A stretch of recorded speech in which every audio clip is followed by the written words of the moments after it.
Federal immigration enforcement operations in Minneapolis and St. Paul continue to intensify, raising tensions across the Twin Cities as residents, local officials, and protesters react to an expanded federal presence and the possibility of military involvement.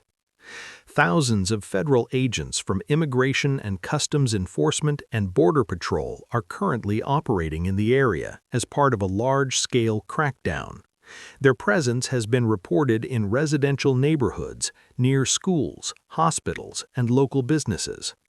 Community members say the operations have disrupted daily life and created widespread fear, particularly among immigrant families.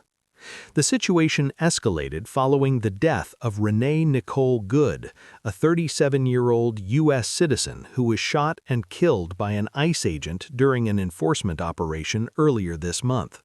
Authorities say the incident is under investigation. Witnesses and protesters maintain that Good was not armed and was not a target of the operation. Her death has become a focal point for ongoing demonstrations throughout the region. Protests have drawn large crowds and have been largely peaceful, though tensions remain high.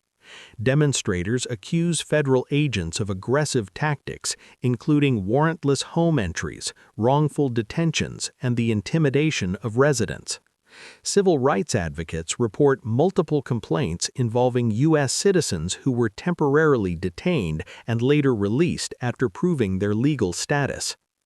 In response to the unrest, a federal judge issued an order limiting how federal agents may interact with peaceful protesters, including restrictions on detentions and the use of chemical agents. The Trump administration has appealed the ruling, arguing it interferes with federal enforcement authority. The Pentagon has confirmed that approximately 1,500 active-duty U.S. Army troops have been placed on standby for potential deployment to Minnesota.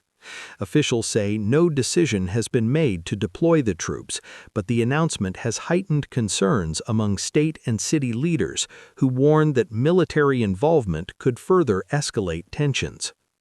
Meanwhile, the Department of Justice has issued subpoenas to Minnesota Governor Tim Walz, Attorney General Keith Ellison, and the mayors of Minneapolis and St. Paul.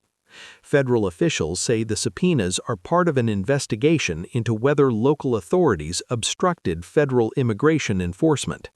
State and city leaders deny the allegations, calling the move politically motivated. As federal operations continue, businesses in some neighborhoods have limited access or temporarily closed, and residents report avoiding public spaces. Protests are expected to continue as negotiations between federal authorities, local officials, and the courts remain unresolved.